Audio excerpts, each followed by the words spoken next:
Morning friends, आशा करता हूँ आप सभी अपने फैमिली के साथ कुशल मंगल होंगे।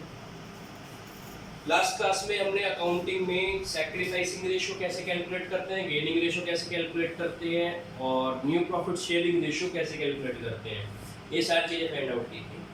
अब हम इस चैप्टर में पढ़ेंगे अकाउंटिंग ऑफ गुडविल।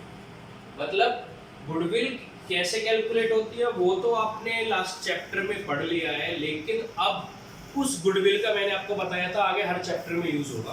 तो अब इस चैप्टर में उस गुडविल की अकाउंटिंग कैसे होगी, क्या जर्नल एंट्री पास होगी। सबसे पहले तो इस चैप्टर में गुडविल क्यों आई। आपने ये देखा कि प्रॉफिट शेयरिंग रेशियो चेंज होने से एक पार्टनर गेन कर रहा था और कोई दूसरा पार्टनर सैक्रिफाइस कर रहा था। मतलब कुछ पार्टनर गेन कर रहे थे, कुछ पार्टनर सैक्रिफाइस कर रहे थे। अब जो पहले ज्यादा प्रॉफिट ले रहा था और अब वो सैक्रिफाइस कर रहा है, यानी कि अब कम प्रॉफिट ले रहा है, तो बदले में उसे भी कुछ ना कुछ चाहिए। तो वो किस चीज की डिमांड करेगा?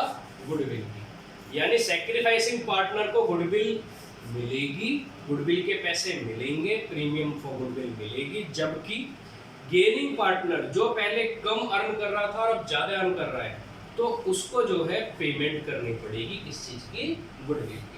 तो यानी जो गेनर है उसे गुडविल देनी पड़ेगी और जो सैक्रिफाइसर है उसे गुडविल मिलेगी, रिसीव होगी। क्यों? क्योंकि वो अपना पार्ट कुछ ना कुछ शेयर कर रहा है। तो अब क्या है, गुडविल का जो हम ट्रीटमेंट है, सबसे पहले अगर हम कैपिटल अकाउंट के दो तरीके से गुडविल का ट्रीटमेंट होता है, या तो राइट ऑफ करके और रेस करके, या फिर कैपिटल अकाउंट के थ्रू। आपने फर्स्ट चैप्टर में पढ़ा था कि कैपिटल दो तरीके की होती है पार्टनर्स की, एक होती है फिक्स, एक होती है फ्लक्चुएटिंग। फिक्स में कैपिटल फिक्स ही रहेगी, तो सारी चीजें किसके थ्रू एडजस्ट होती थी? करंट अकाउंट की। तो उस टाइम पर एंट्री करेंगे gaining partners current account debit. यहाँ पर छोटा छोटा लिखा हुआ है बेटा, इसलिए दोबारा भी बोल रहा हूँ। Gaining partners current account debit to sacrificing partners current account. मतलब जो पार्टनर गेन कर रहा है वो डेबिट और जो पार्टनर सैक्रिफाइस कर रहा है वो क्रेडिट। लेकिन कौन से अकाउंट के साथ? करंट अकाउंट के साथ। यानी जो गेनिंग पार्टनर है वो डेबिट होगा, जो सैक्रिफाइसिंग पार्टनर है वो क्रेडिट होगा। लेकिन कौन से अकाउंट के साथ?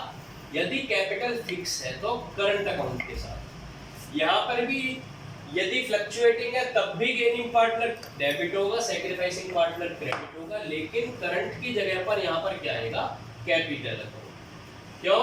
क्योंकि अब यहाँ पर कैपिटल फ्लक्चुएट हो सकती है, चेंज हो सकती है, इसीलिए हम सारे ट्रीटमेंट, सारी एडजस्टमेंट कैपिटल अकाउंट के थ्रू करेंगे। तो आपको यही याद रखना है, गेनिंग पार्टनर डेबिट होगा और सैक्रिफाइसिंग पार्टनर क्रेडिट होगा। बस कैपिटल फिक्स है तो करंट वर्ड यूज करेंगे आप, यदि फ्लक्चुएटिंग है तो कैपिटल वर्ड यूज करेंगे। इसके एक एग्जांपल ले लेते हैं। सपोज XYZ आ partner and their profit sharing ratio is 5:3:2. With effect from 1st April 2020, they decided to share the profit in ratio 4:3:3.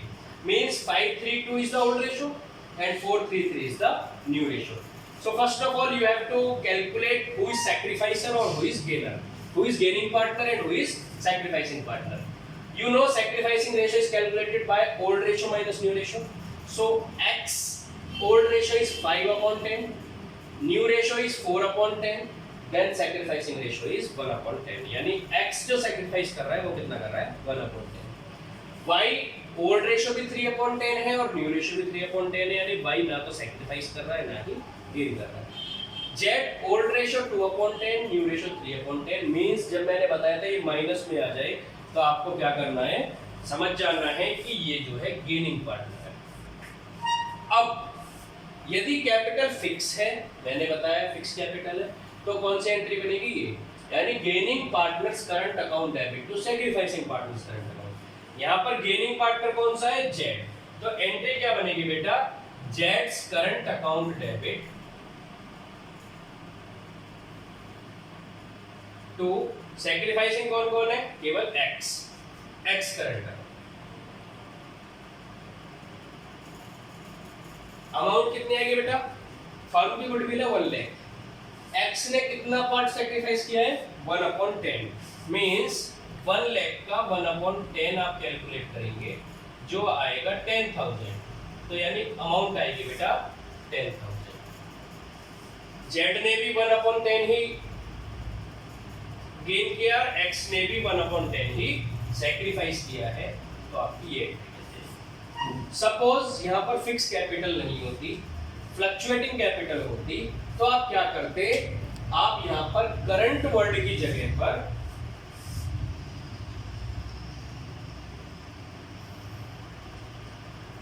Capital word लिख देते। क्यों? क्योंकि जब कैपिटल फ्लक्चुएटिंग होती है तो सारी ट्रीटमेंट कैपिटल अकाउंट के थ्रू। बस जैसे आपने देखा यहाँ पर जेड गेनर तो जेड को डेबिट कर दिया, एक्स सैक्रिफाइसर एक्स को क्रेडिट कर दिया, बस यही याद रखना है। यदि गुडविल को एडजस्ट करना है कैपिटल अकाउंट के थ्रू, तो आपको गेनिंग पार्टनर डेबिट करना होगा, सैक्रिफाइसिंग पार्टनर क्रेडिट करना होगा। जितना पार्ट उसने गेन या सैक्रिफाइस किया है फर्म की गुडविल का, उतना पार्ट करके वो अमाउंट भरनी होगी। आशा करता हूँ आपको समझ में आ गई होगी। नेक्स्ट क्लास में हम फिर नेक्स्ट पढ़ेंगे, तब तक के लिए बाय।